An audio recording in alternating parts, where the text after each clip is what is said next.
की और मैंने श्री जी से कहा कि मैं अब क्या करूं। उन्होंने मुझे कुछ संकेत दिए थे कि आप सरकारी में जाइए और प्रभु की सेवा करिए।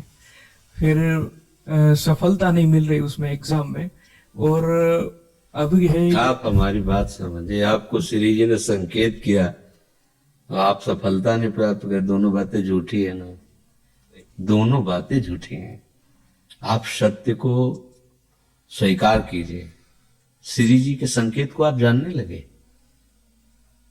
आप श्री जी के संकेत तो तभी जब आप उनकी मन की बात जान लेना, तो आप कितने बड़े सिद्ध हो गए।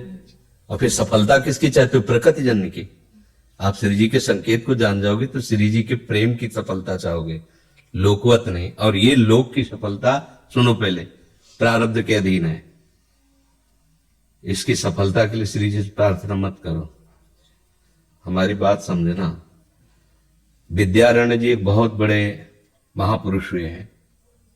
उन्होंने अपने माता पिता को सुखी करने के लिए, धन प्राप्ति के लिए गायत्री अनुष्ठान किया। ब्राह्मण कुल में जन्म हुआ था। एक पुरस्चरण 24 लाख गायत्री होता है।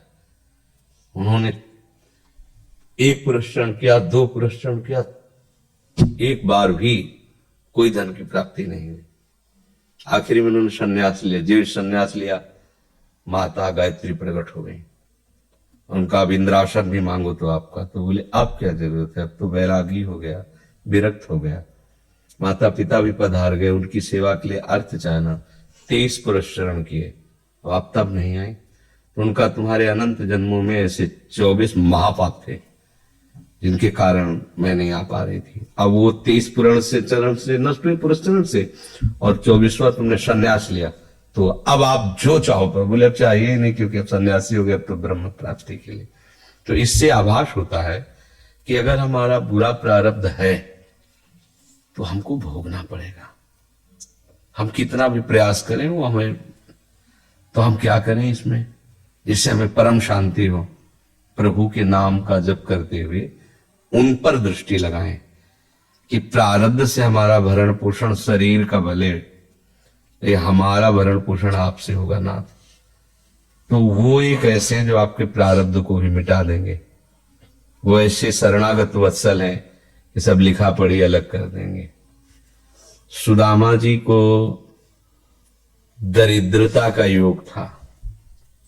ऐसी दरिद्रता, कई कई दिन तक भिक्षा नहीं मिलती थी।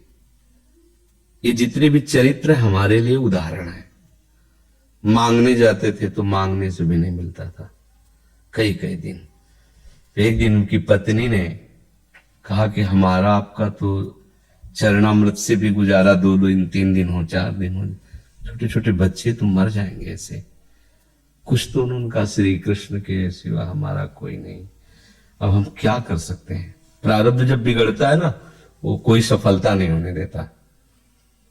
तो एक दिन श्री रुक्मिणी जी प्रसाद ठाकुर जी को भोग पा रही थी, प्रभु ऐसे रोक दिया, उदास हो गए। तो उनका, प्रभु ऐसी स्थिति हमने जब जब आपकी देखी, तो किसी भक्त को जब कष्ट होता है तब आपको ऐसे देखा है। कौन सा भक्त है और क्या कष्ट है? तो का एक सुदामा नाम के हमारे मित्र हैं, कई दिन से भोजन भी उनको, प्रभु आपके मित्र और मैं आपकी दासी, महालक्ष्मी का अवतार रुक्मिणी, आप हुक्म कीजिए, लोक लोक की संपत्ति वहां।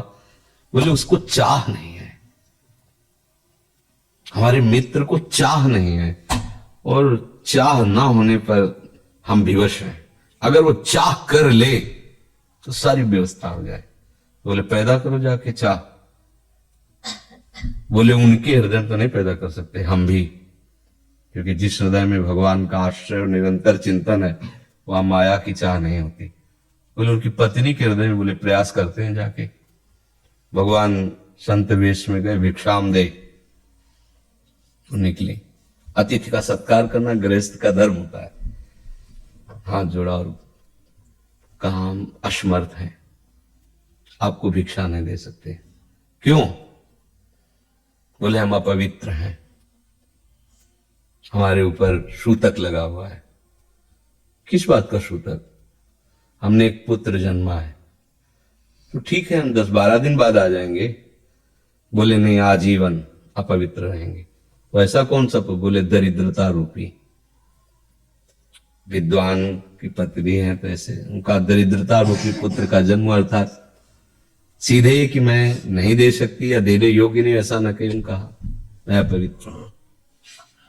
तो उनका दरिद्र कैसे हो सकती हो जिनके पति के मित्र द्वारिकाधीश भगवान श्री कृष्ण है, वो दरिद्र कैसे हो सकता है? एक बार कहो ना अपने पति से। चले गए। जो सुदामा जी आए तो हम कहा कि देखो आज एक अतिथि आए थे, उनको मैं कुछ नहीं दे पाए, मुझे बहुत कष्ट है कि मेरे पुत्र और आए हुए अतिथि का भी हम स्वागत नहीं कर सकते, उनका भरण आपके मित्र द्वारिकाधीश प्रभु श्री कृष्ण। सुदामा जी ने कहा, बोले चले जाओ ना, वो कुछ न कुछ सहयोग कर देंगे। तो बोले हम ऐसे मित्र नहीं बनाए कि वो हमारा सहयोग करें, कभी नहीं, मर जाऊंगा पर उनसे ये नहीं कहूंगा कि आप हमारा।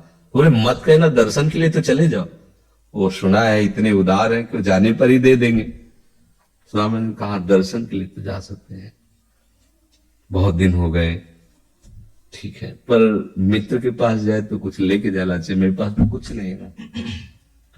पड़ोस में जैसे किसी से मांगने गई तो, अरे समय जब बिगड़ता कोई नहीं होता साथ। एक ने थोड़ी उदारता दिखाई तो चावल पछोरने पर जो आगे कणका होते चावल के, जो प्राय वो लिए सुदामा जी ने कहा हमारे प्रभु भाव के मुख है, कुछ ले जाएंगे, खाली हाथ तो नहीं है। पोट्री में सारांश में बता रहे, द्वारपालों ने देखा कि हड्डी हड्डी शरीर में कई जगह से फटे वस्त्र, बीमारी फटी हुई, उनको दिखाई दे रहा था दरिद्रता की मूर्ति है। तो उनका किससे मिलना है तुमको? तो उनका श्री कृष्ण से। बोले संभाल के बोलो, क्योंकि पार्षद है, अनंत कोट ब्रह्मांडों के नायक प्रभु के ऐसे बोलते कोई श्री कृष्ण वैसे गली आए, उनका जाके तो तुम बोलो ना, श्री कृष्ण से जाके कह दो कि एक सुदामा नाम के ब्राह्मण आए हुए। पार्षद प्रभु बड़ा अजीब आदमी है, आपका नाम बिना किसी सभ्यता के ले रहा है। वो कह रहा श्री कृष्ण से कह सुदामा, कूद पड़े, भगवान दौड़े। वो पार्षद वो सब की ब्रह्मा जी शंकर जी आते तो वहां खड़े रहते हैं घंटों, भगवान ऐसे भागे जाके। सुदामा जी को पता था ना, हमारे रुक्मिणी जी के महल में रुक्मिणी जी के पलंग पर बैठाते हैं, स्वयं चरण पखारते हैं सब। अब ये वैभव, क्या हालचाल है, कैसे हो? तो आप सब जानते हो, आपकी बड़ी कृपा है। तो ब्याह हो गया, हाँ ब्याह भी हो गए, बच्चे भी हो गए। हमारे पास आए हो तो कुछ तो लाए ही हो गए। और सड़े से कपड़े में चावल, कैसे बड़ी बड़ी वो वैभव, महारानियां सब भगवान का। चुप ऐसे बोले, देखो फिर चूक कर रहे हो, हमारे हिस्से की चोरी पहले की थी और फिर चूक कर रहे हो। उन्हें हिम्मत नहीं पड़ रही थी, इतने महामहिम प्रभु को कैसे हो तंदुल। भगवान ने ऐसे छीला, ओहो आज तक मुझे ऐसा स्वाद नहीं मिला। भगवान बड़ाई कर रहे, देखो रुक्मिणी जी की आंखों में आंसू आ गया उधर से।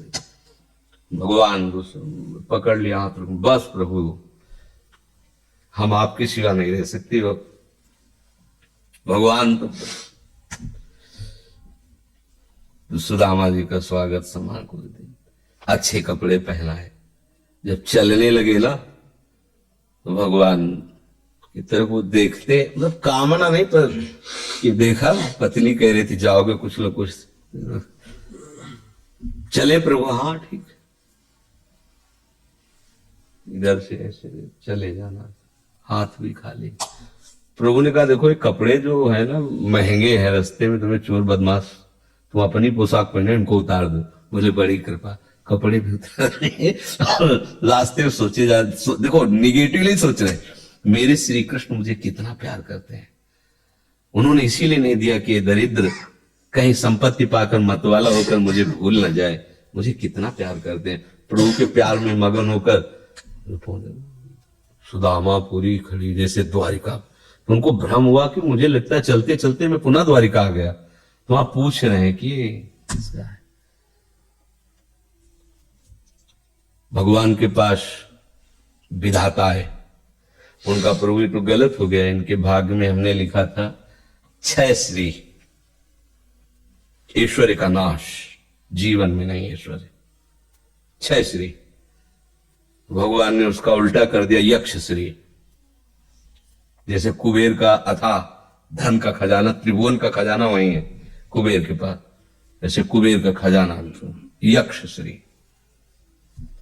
तो कहा प्रभु तो उनका इन्होंने एक पुण्य किया है, अनंत ब्रह्मांडों के समस्त जीवों को तृप्त कर दिया है। प्रभु खुद को खाने को ले तृप्त है, बोले मेरे रोम रोम में करोड़ करोड़ ब्रह्मांड वास करते हैं और इनके तंदुलों से मैं तृप्त हो गया, अनंत ब्रह्मांडों का भंडारा हो गया। उसका जो पुण्य होता है लिख दो इनके भाग्य में। अब किसी की चलेगी प्रभु के आगे?